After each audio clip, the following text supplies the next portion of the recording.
oba bakansala namu babiri bawayo omwala kati ate bamulonda Lord Mayor nga wanupu bakansala bawayo omwala kati ate bamulonda Lord Mayor nga wanupu Kampala ne bagenda gitunda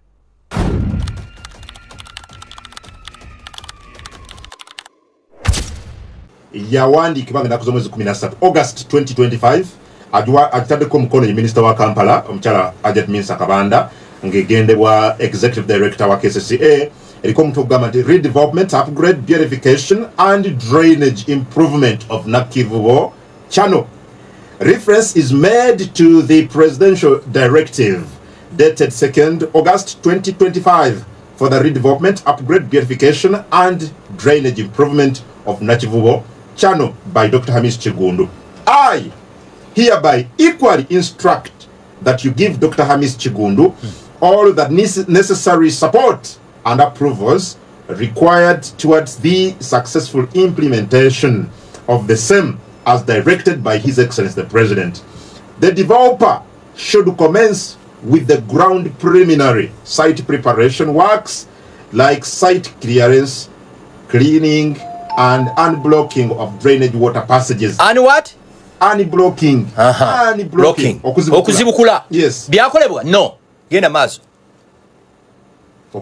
Ate kamba sese. Mu bino waliwo bonatade post eno waliwo ankubidde okuntiisatiisa. Abamu ku fesi tutiisibwa. Tine gwanga siria mmwe. Bakutiisatiisiza. Tine gwanga siria mmwe. Twali tulabye abanene kungu nze ndabye ebintu mu ggwanga muno ndabye ebintu mu nsi. Mwegendereza amaziga g'abantu. Kungu kino nkikugamba amaziga abantu ge baakaabye olw'emali yaabwe. Katonda ajja kuwuliza essala yaabwe. Amen. Amaziga abantu ge baakaabye sister wange gaali mu kaaba. Katonda ajja kuwuliza essala zaabwe. Gavumenti eno ne bwetawuliza essala zaabwe Katonda ajja baanukula.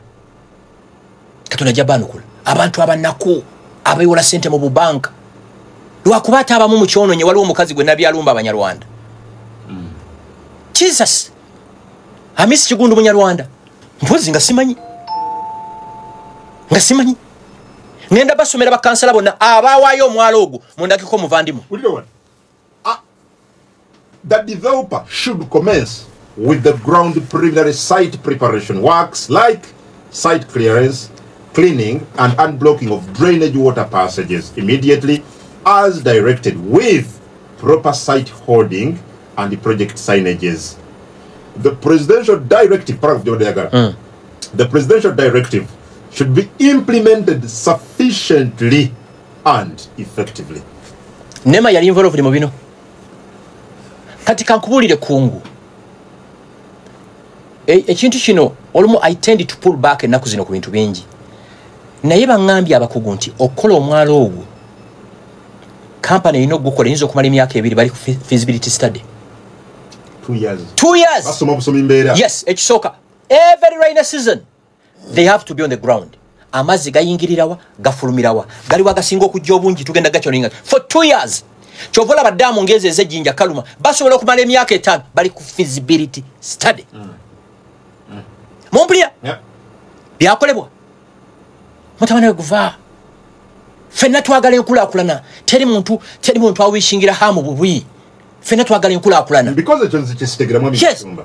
Kubanga ye hamu akugamba flooding ebadde ngawo, he's coming with a solution. No, let me tell you. Tewole yakidawutinga kuleveno. Wayisa yoko nolabayo. Nalebe maziganja. Nayise obegula. Nayita ennaku it's unbelievable. Ani amu fighting? Nobody. But bakugamba you must involve in the technical team. Etegera bino ebintu. Nkugabya ngai wetagise emyaka 2. 2 years just study. Mbwate every rainy season nga December. Experts bayino kubera on the ground. Nti enkuba yinza okuba abantu mu myala ngolaba ku mwana noga abantu bali kochi bali mukulaba mazzi gatambula gatya gavaawa. You get it? Byakolebwa. Kati kambuuze enkuba ya December ejja. Mujirinde. I predict. Bwaba tiwaliwo kikoleddwa n'ebizimbe bigenda kugwa. Mu Kampala muno. Why? Kubanga ebizimbiddwa mu Kampala tumanyi enzimbo gye bakola ki? Gye bizimba. So who is to take the responsibility? Oyina okukijja wala. Ekibuzo ky'obuuzizza kiri so plain. Kituuse kitya wano. How did we reach impunity? Wanantagambwa. Impunity. Ekirala. Impunity kye ki mu Luganda? Wanantagambwa. N'omululu. Greed. Omulugube. Kungo omululu oguli mu Uganda muno. Abantu balina omululu Katonda abawadde buli kintu. Ne buli kimu bakyakyagala. Omululu omulugube. Oguli mu ggwanga muno. Omuntu aba ayina buffet. Nena asanga n'omukyere gugudde wansi nago n'agamba nago ngutwala. Obuweke n'abulonda. Omulugube oguli mu ggwanga muno. Omuntu ava waka ng'abaaze seddume y'ente n'asanga n'ababaaga akamyu nako n'agamba akasambi ngenda nako. N'ayimira bakamuwa akasambi. Omulugube. Mulugube. Kuliwa kumwa. Everywhere. Guli mu makanisa, guli mu mizikiti, guli mu nabyabufuzi, guli mu basuubuzi. Everywhere. Ompulira? Mulugube. Omulugube. Kankulaga omulugube guvaawa. Nkubuuzizza President yawa Hamis Kigundu omwalo ogwo ng'abeesinga kankwerisiti. Aba passing resolution omwala guweebweyo asooka Zahara Luyirika. Oyo mukyalo oyo aba Speaker yali speaker. Nakati yachali. Yes, speaker. Speaker. Katabu Moses. Mbazira Francis. Mubiru James. Nankubirwa. Ne Mubiru James Orubaga. Yes. Nankubirwa Lita. Nakabugo Farida. Rose Kigozi. Semakula Mubiru. Kato Paulo. Fausta Bitano. Sembacha Richard. Ereni Namukwaya. Kenneth Waswa Mwanje. Wafula Moshi. Bone Bukenya. Innocent Tegusulwa. Falansi yo Kibirige. Kwabo Munyarwanda aliwa. Mundaki kwabo. Kati we mukyala gwe nalabye nga alumba Abanyarwanda. Ate mama kankubulire. Totandikanga nga muri mu buzibu nga buno n'obuteekamu amawanga. Nze Gashumba ndi Munyarwanda 10 ku 10. Sister wange yafiiridwe maali ye. Anabajoyininga atya nga muguddewo olutalo ku Banyarwanda. And I can assure you guno sigwe kusose. Gurupu ya Kyagulanyi mwezi nga gumwe mabega yakola video ya trending ennyo nga bakunga abantu batuuse obulabe ku bantu baffe. I can assure you temukirota. We are law abiding citizens. Tuli bantu balungi. Naye when we are attacked we must respond. Tulina okwerwanako. Kungumbulira Omunyarwanda ayingirira atya wano. Nsonga z'abasuubuzi. Z'abasuubuzi. Yeah. Omukazi yakoze video. It has been all over. Yagikoze mutamanya.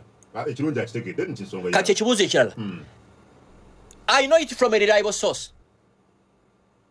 Ababaka ba Nupu bawaayo omwala. Lord Mayor Lukwago n'awandikira Louis Rubongoya. Yes, sija kweka. Yawandikira ekibiina kya NUP nga ayagala kigunjule bakansala ba. Up to today. Teri kyali kikoleddwa. Mbongera ekirala. Kyagulanyi Kyagu okuva ensasa geno bwe yaguddeyo yavuddeyo. Ali mukunoonya kalulu. Be bamu ma sente za iPod zifembayo nga yakola press conference right away. Mirundi yakolanga bwe muti. Omusirusiru walira ddala omugezi tegeera. So byakasise tebimukwatako rather byabasuubuzi abafiiriddwa ebintu. In your video tebimukwatako. Kubanga I know it from a reliable source. From a reliable source. Omubaka wa Nup ayagala candidate wa Nup ayagala okubeera omubaka wa Kampala mu parliament. Omukuba nene benale mu yamupisa posters. Omukuba nene benale. Ani? Candidate wa Nup ayagala okubeera omubaka wa Kampala Central. Mu parliament. Omunene wenale mu yamupisa posters. Nabagamba okuwagira Nup wagire nalemu. Nup kazini wenalemu. Really? Yes. These are facts. Nemu getting excited nemu bere emotional nobongo ne bugwawo. Mba wadde list President Museveni yalira ayinga ku resolution y'aba kansala. Bakansala che basalawo. Bakansala be bani 42 of them ba Nup. Lero kwa genti singa bamuwuliriza. Kati kwagweza musango ki? Mukumbuli nobody teri muntu ayina personal beef kwa Miss Kigundu. Neba kugamba to following guidelines. Walo tuteko omuntu mu ddwaliro okulongosebwa. Sigumu. Bakugamba there is a procedure omuntu gyayitamu okulongosebwa. Ayina okugobererwa. Wonderful. Bw'obuuka mu omuntu tadda. Yeah. Na kino bwe kyali omwala gugenda kuzimbibwa. Procedure eri ki? Biche bino okugobererwa. Biche bino okugobererwa. Amis ano mukyala ani oyo mukyala ani minister. Ye kyagamba mu baluwa ye. Misa. And I know another source tells me Amisa Kabanda tayinza kuyita ku mwalo gwo kati bayinza omutirayo. Minister wa Kampala tasobola kuyita ku mwalo guli mu Kampala. impunity inetuuka wano mu ggwanga muno mwababeera bafuma Museveni buli lunaku mundagaye ekintu kyali akoze with impunity nza kugamba bwe yali agenda okwissuing executive order egaidinga ku Banyarwanda wano yatuula ne Anthony Jeno ne Solicitor General emirundi esatu etteeka ligamba litya naissuinga ki executive order ate ne executive order ewa banene ba Ministry of Internal Affairs what to do tegambangako bakozi ba Internal Affairs nti Omunyarwanda bajja muwe passport no dayo gye bakuzaala bakakase oli munna Uganda LC1 LC3 Giso na RDC much as he issued an executive order mutegeera kwekitibwe kiri simple mathematics gwe mululu gwe nkugambe so ndabikulu kwagaga nti leero ayise olukiiko lwa KCCA okulaba they need to get away forward olukiiko lwa KCCA olimu bakansala bali bakansala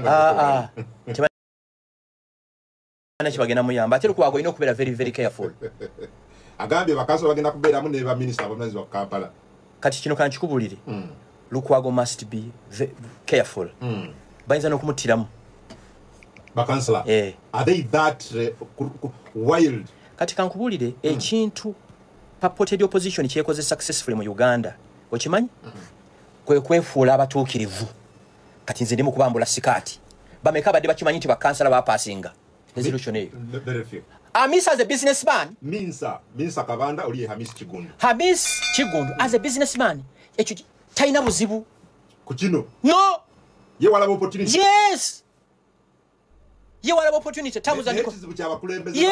singa bakiri rejectinga njagala ondagayo kansala omu eyavuddeyo ku bano boyogedde bajje musimu biru bazahara ruyirika n'abalala kati ndo kankikubulire gwe bwoba oli mu business meeting you must exploit a fool in that meeting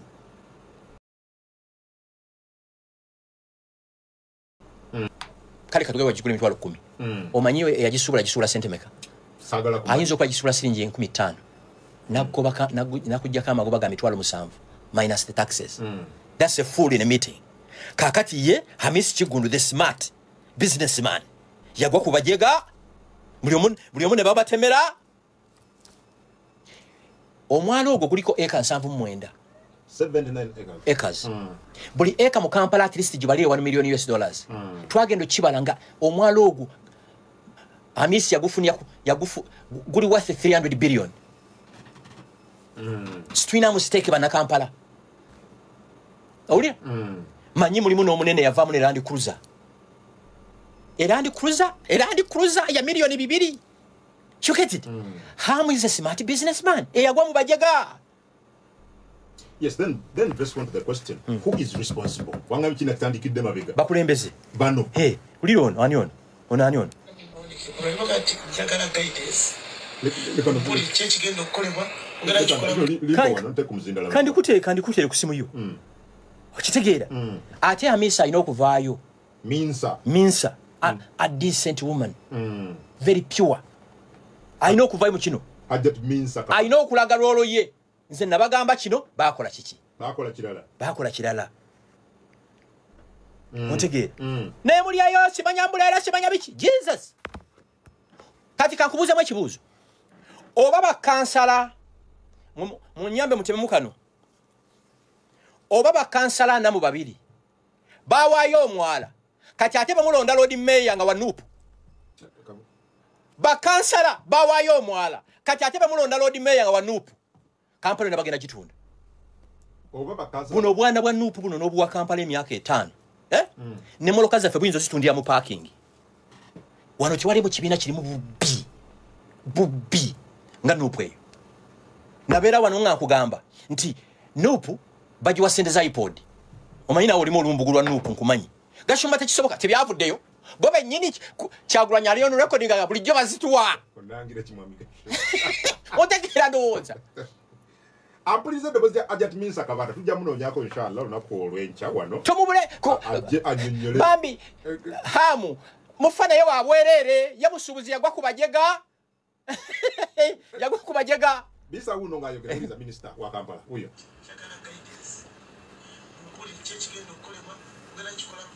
before you do anything kwanza ndi wano kwa president Uganda president ndi wagambye ekiki nesi kiki sikitufu empuku mujali kukesisa mwakasalas ngaluka bamula bange kisasi ne bakasala benyini bakasala bonna abafa abannu bonna nga lumagamba naye bagana omukulu atwala Kampala Central Division kansala Kataabu kitundu kyakiikirira kikyo buya kyakiikirira namulabako nga ebiddevu mwami hawo era kati kino kyokoze balidaala yongera mu maaso naye kolamani yecwacwana naye nga wali mukukugaba nekukukiriza projekiti egende maaso tebagamba koti katuwanikire minisita w'e Kampala tumwebuuzeko kikigenda okutaki wabula kanso majority erimu wali otulaga wakambwe olede wetuli wetuli ebintu byasoba wali otulaga wakambwe olede wetuli wetuli ebintu byasoba kankusese kukyagudde mu Kampala muno parliament bali badde bagisamoninze yonna. That's why I have also an issue. We seem not to take this as a serious kubanga nabana abasubuzi bona bawoloma kakati bulijjo fate bwe tukwatibwako babera mu kaweevu tetulimbya abufuzi. Owulira wekiri mutuleke buli muntu ali kululwe kino ekyabadde mu Uganda mu Kampala muno parliament cabinet zali badde zitu kubanga trillions sente zaba ate nga zikyafa mweramba buulira bw'oba edduuka ly'olimu lyayisemu amazzi senguka katonda bagita sampling checking microphone 1 2 kubanga mu Uganda enkuba entuufu etonya December siba kiri etandika butandise another one gw'omusuubuzi mbusimanya kano kaduuka kange nkaagala nnyo mbadde nkolera noonya edduuka eddala. Okay, but you see Mami Gashumba wala wenna obuzibu n'abamu ku bakulembeze n'abaliko kati okay nti abamu bwebalaba bino byonna nga bigenda maaso tukkirize nti ekiwandiiko kya pulezidenti ti bakansala buli omu yakola ensobi oba bikinga ebyo tebakola nsobi omululu omulugube nze kungu waliwo abantu abajja mu office nga balina diiru ze baleese naye nga sente nzaagala nnyo no ekyo sijja kikola oli nagamba affe tusasulidde kino gwe leeta kino ebiddiridde byaffe nga no sijja kikola omulugube bagita empisi egyolaba esobola okubanga emaze okulya ekkusete n'ekyokulya kikyaliwaawo neraba engabi eyitawe nayo n'egimegga omululu kibi nnyo. Leaders are supposed to lead people. Bino byonna ebyandibaddeewo ne mutegeera nti enkuba egenda kutonya ejja kati nga bw'oyogera oli mu kuwa abantu magezi baveewo kati ng'ebuduuda nze sikyalaba bintu ku buduuda ne mbakabirako ebuduuda no balabuddwa gavumenti erabudde abantu b'ebuduuda emirundi gye simanyi gavumenti nebaterawo n'ebifo mwalina obateeka ne balemerayo sikyalabula muntu w'ebuduuda gavumenti ekoze kyonna ekisoboka eguze n'ebifo ebasetolingemu ne bagaana kati gwe omusuubuzi ali amazzi gye gayiseeyo gwe sisita wange nkyo oyinza okuddamu n'onkubira essimu ti amazzi gazzeemu era awe bakuzaalira awe bakuzaalira waliwo ambuuza nti Gashumba nga tokyalabikako NTV banteekako bambula kalistinga NTV? Yes. NTV? Omusago enazzi ogumanyi kuwagira Jeno MK. Amuteri nkikubulidde kakati. Omusago enazzi ogumanyi kuwagira Jeno MK. Musiri ku ludda lw'abantu. Nonsense. Nonsense. Oba toliiko. Mundaba. Yensonga gye bakuwayo. Musiri ku ludda lw'abantu. Bakansala ba Nuupu abatunda omwala mwabalondera ku tiketi yaki kungu manyi kiyinza okunyiiza nenze wano TV gyendaba ngeri very independent ogimanyi bukedde nani ne NBS yammwe ekino kyogera nga njakatono mwamuzanya mutya amawulire segments 5 nga mulaga muntu omu so tusirika nenga tubiraba kungu mukyala wayinza okumanya nti olina abaana mukaaga ebweru ng'akimanyi nakisinga ne bulinaku nenga akikola ki baŋŋamba omusango gwe nazza kuwagira Jeno MK muhozi si muna Uganda naye omusango be balina otusalirawo gwe tulina okubeerako ne maama muli bamulaba ki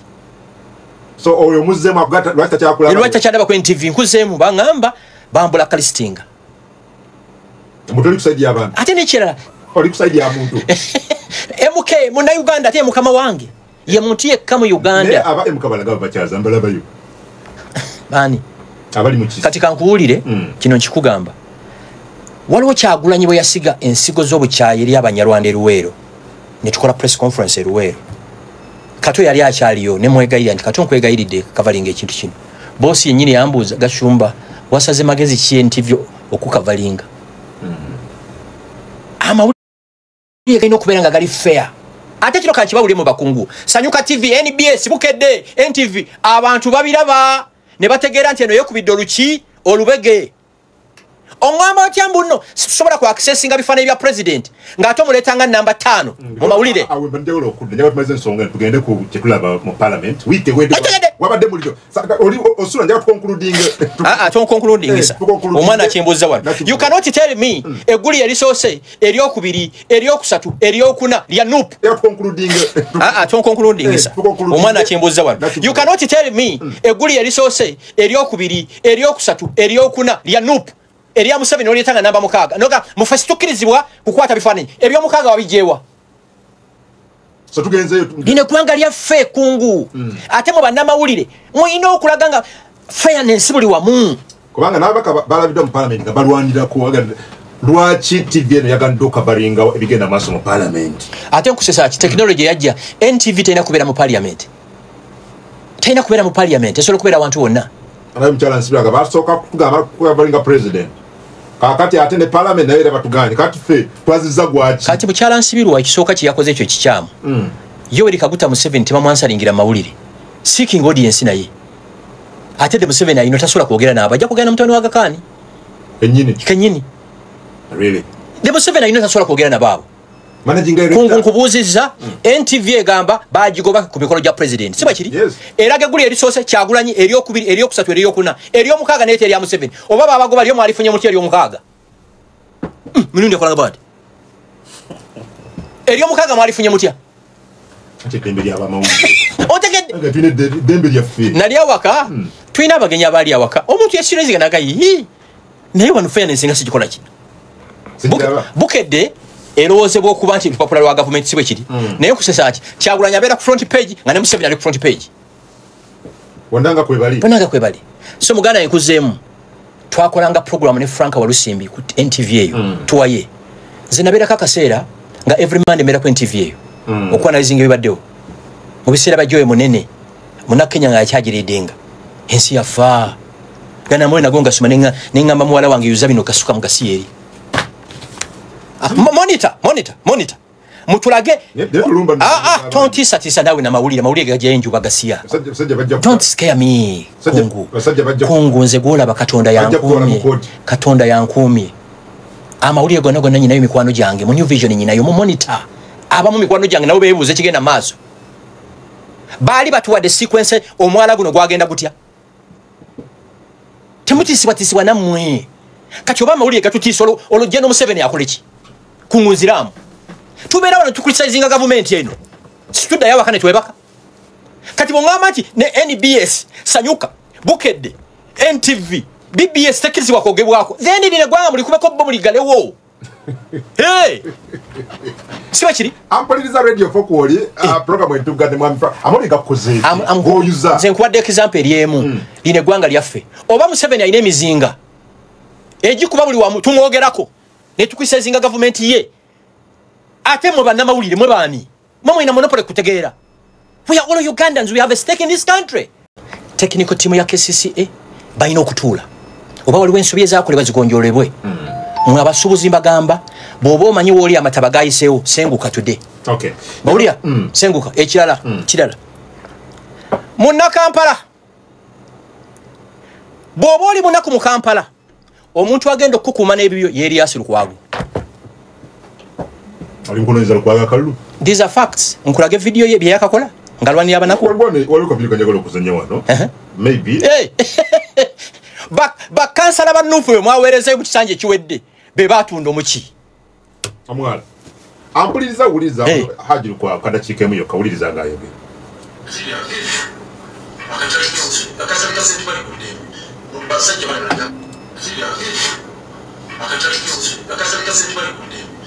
basajja bali bali akatudde mu kampani ya Victoria ekamusuuza akanda akase yali akatudde mu Shira Investment ekamusuuza sitaba to yali akitudde n'ekimusuuza ndanamalwa n'ekikiyo n'ekimusuuza genda yo babuuza akebugolobi yali akatudde n'ekamusuuza akewa kiseka kanamugenyi nga akatudde n'ekamusuuza akanadde yo babuuza akebugolobi yali akatudde n'ekamusuuza akewa kiseka kanamugenyi nga akatudde n'ekamusuuza akanadde nti waliwo kikabuli bakita arara transporters nga kikatudde n'ekikasuuza kale kubanga masomero nkyayogera ku butale bwokka genda ku katale k'ekiswa waliwo abakoleya bali bakatudde abantu bakatudde n'ekabasuuza wulira olwo butale ate ebifo ebikolebwamu omunaku ebikolebwamu omufunangola gendayo mu butale njogera mugendio namulobozika kumbabuzi nti wano bannange paaka eyo giraba twali mu biseera bya covid kasaba gani paaka takisi zonna ziveewo abagagga ne baleeta islams ne basala mu bulungi ku paaka euganda nesituka nebaga yali tuli mugalo tujja kufaafagana nabo tolaba ebintu bye bali baleese nga batuddewo nga siteegi ezisinga bazijjeewo netufaafagana nabo tubagamba paaka temujja gituba netumi kagambe nekibasuubiza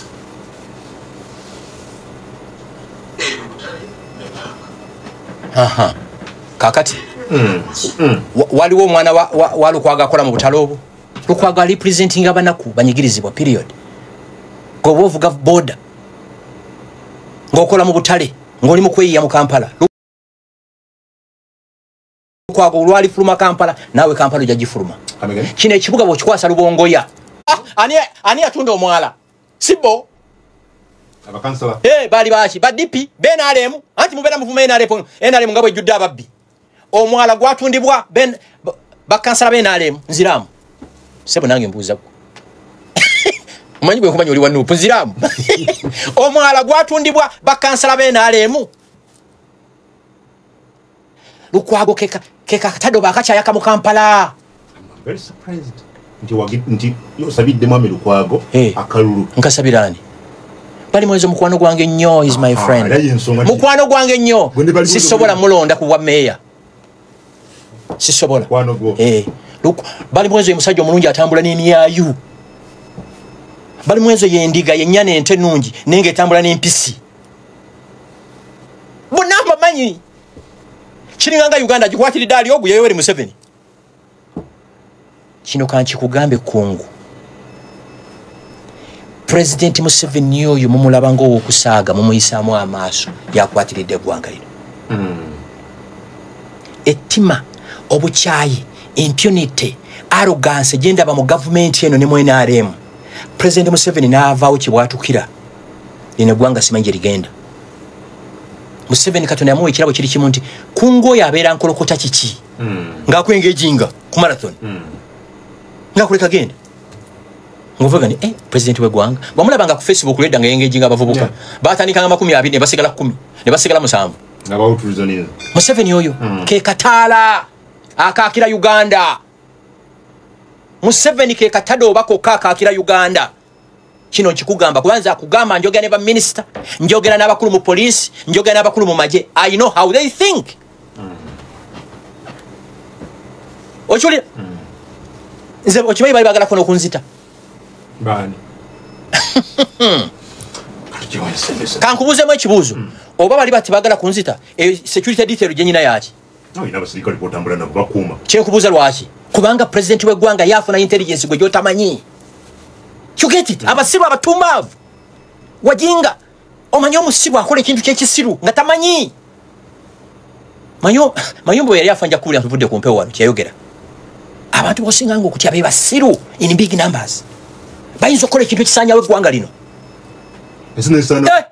nze omuntu gwensinga okutya waloko defense owaloko defense bakusanga ng'ekiro ng'akutte embunu n'agamba tuula mu kitaba kitulemu akuba ekyasi mu kifuba agenda okutegeera nti basse kungu abatalako eddube baali baki si babbi bubbi bagenda okitegeera baserako eddube Museveni ye pinako y'eggwanga lino ategeera buli kintu kyonna kino kitambula kiraga nze nalimba gaanya abo myezi ng'esatu ngamize biganya kwanza namanyira bulamu wangu wa ku street Museveni ke katala kakire gwanga lino so neru kwako ke katala akakire ekibuga Kampala nze kibagambye ekibuga kino bamunakiwa bana abajega ne kigenda muri gamba gashumba tugamba oba batunze mwala nga Lord Mayor si waabwe ono Lord Mayor wabere waabwe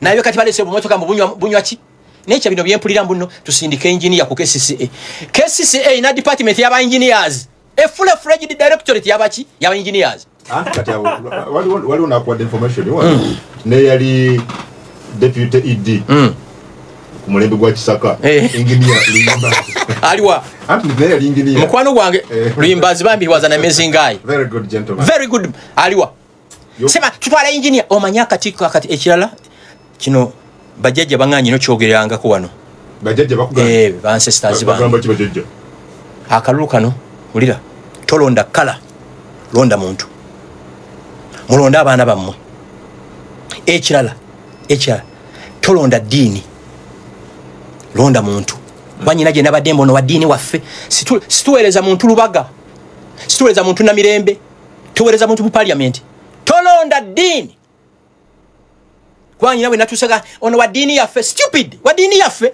agenda Roma agenda mu Uingereza mu Anglican Church oba agenda Mecca ne Madina tulonda mubaka wachi wa parliament ne kaka chifuka bikolona kakoze ogwako because really tusigaze myezi ebiri tugene mu kalu toina wala babirango byo toina wulida malobozi gati what's happening what's going on abantu bamanyi mu byaleyo actually mwami gashoma ne wetuli wano ngojeka akaluko bwa president n'abaka ba parliament tetumanyi diwe tulona ba mayor nti date is specific ngenda kusoma 15 nti bange nakusoma teri abimanyi they je bafu meri jeno wakati wenda kusoma mwezi ti nenda kusoma mwezi ti but jo kulondera ko government kakati andange civic education eyogera ko musema tekeriwa and I hear government ya Uganda ya sinking over 6 billion 600 kubanga nze za kugamba twabidinga company ya biddinga bagamba buy Uganda build Uganda twabidinga and the source are closer to them yangamba twali amanga the first 3 company of business bajiwa muzungu okola civic awareness nebo abampuliza ku radio 4 radio 7 radio 8 mulina yakantu ke muli akava mu electoral commission twali no kulonda no nothing actually abantu abasinzo okulaga amanyi twali okulonda ye social media team ya NRM obo bagala bato bagala for the first time you guys are doing an amazing work very active simanyi kike bakola badde ate no kusesa ki nza kuli maso wano concept yali yange tebampa iwade ne 10 n'ekirungi mukola yoberi Museveni nze Museveni mwagala nnyo olw'ensonga z'abavandimwe ze yasolovinga very active Emmanuel Dombo de banne Dombo ali mu radio eno timu ndala nnyo neje batula manyia Dombo ali ku radio TV ya social media they are doing an amazing work kubanga mbalaba but apart from NRM social media team yammwe mundageyo hype yonna nti wali okulonda ate nsaba kugendebwe kuti ela tulondere mu kiguni mu kizikiza mwali muga Museveni akadiye taina manyi hala haula emyezi ebiri Egypt sigaddeyo sinabula kulya kala ku radio yonna ba TV yonna bagenda zibba nazo tuli kuki bubi buli mu gwanga muno over 6 billion zabawebwa civic awareness kubanga ekyo nchina ko bukakafu bazi waka company ka bazungu ochira ko bukakafu ne batugamba mbuno build Uganda bubu build Uganda bwe bityo okitegeera jibaita patriotism mujogera ko nnyo patriotism kije mutegeeza nga business temuzituwa nga tetuzisobola zikola nga amateka gabalagira okusomesa abantu tebiriyo mu kalulu bategere bagenda kulonda bati that's why tubana invalid votes nyi yes civic education nkulu nnyo mu bululu buno abantu okumanya nti botikinga boti akalulu kafa bokola kino kafa ezo nazo bazibye kungu abana babye sente aba banatiro okujja okulanga mu maaso awo okusomesa abantu simanyi abaganda bagamba nti amwe ulira gusoose in fact baba no mukisa bannabyafuzi okubuzaabuza abantu kuba kati bwowo omwaganya mu nnabyafuzi ye na controllinga kiki abalonzi kyebafuna he can easily manipulate them. Napoleon Hill yagamba nti omuntu consistent bwayogera ebyobulimba gafuuka mazima njagala ondageyo radio yonna nti preparing abantu okulonda. No, it's not there. Tekiriyo. It's not there. In a national park. Empologoma ino kuduka faster than engabi. Ejikwate ejiriye. Kubanga bwe tejikwate empologoma ejja kufa enjala. Ate n'engabi ino kuduka faster than a lion. Okulibwa. Kati kyekiri Masaka Mukungwe. Yagenda okubeera battleground. Mpuuga ayina okusaba ne bajjajjabe awangule constituency eyo. Kuba atagiwangula kijja kulaga nti Kyagulanyi yamufula kyali. Ate ne Kyagulanyi ayina okulwana nnyo candidate wa wangule alage Mpuuga that you are nobody. Kigwa kitya. Kati sente ateeka mu Mpuuga sente sebo sente zituuka. Yewe oli musajja mugagga yeko inako yekoledde sebo. Akola wa? Musajja mugagga badde banga lya. Kati ulira. Nakugamba abantu abasinga obukodo. Mukwano gwange nanyigira nnyo sirikidda mu kukyogera. Naye kwaba abantu. Entalo zo bakunyigira nange banteeka matasize bambyogera. Kati kankubuuzemu ekibuuzo. Kati bw'ojja ku mukolo nga gwe leader opposition abakyala abakadde ne bakabira nti balina ebizibu milioni 2 notabisootinga. Do you deserve to be called right honorable? Munaba tutaite right honorable. Ajirina bonna bali do. You get it? Ne bangambi kati ennaku zino engalo ziweweera. Ndoza yakitegedde nti obuggulu n'obukopi tebugenda kujja kalulu Mukungwe. Nenze ebintu byonna sibawo biri bisatu. Era bonna obompangudde ente njazi kuwa. Era bannaye nze nize January era kati nabasabye okubala. Okitegeera. Bonna bamanyi mikwa abo bonna bampuuga mikwano gya. Nasibawo. Kyagula njagala kufuna mwami Katumba muteke bulungi ku record app. Kyoko ekisooka. Kyagulanyi. Okwogera ku Kyagulanyi nti asobola okuwangula President Museveni, it's an insult. Era bwe kibaawo kyabona ogamba tino primo esobola okusika sino traka. Nga tesino traka yagudde mu nyanja. Kyagulanyi okuwangula President Museveni kintu tubanza okugamba mbu osobola okusena amazzi mu Indian Ocean n'ogamalamu. Oba no kissing the sun. It's impossible. Ekyo tekiriyo. Ekyokubiri Segona mukwano gwange. Tona bino bagamba mu Segona yepanka. Bwatyo bwali nze Segona seba mpita mutabani. Amuluma mpita muvubuka. Neze nabimanyira. Ampita muvubuka gwe muvubuka. Gwe mulenzi. Neze nabimanyira abeera asaaga busanzi. Segona tayinza kuwangula Walukaga. Kyenda ba constituency ya Busiro. Nkigaragara nyanga kye nalaba ekawempe kusegirinya. Obululu Walukaga bwagenda ofuna bugenda kukumba businge obwabalala bonna bamudiridde. That's what you predict. Yes. Wow. Constituency 2 Nupt yateekayo mubaka aliyo mumanyi WNRM ne independent leaning wachi WNRM. Kitegeeza nti mukalu akaddako ababaka abasoba mu 2 bayingirira mu parliament nga bakkiriziganya ne NRM.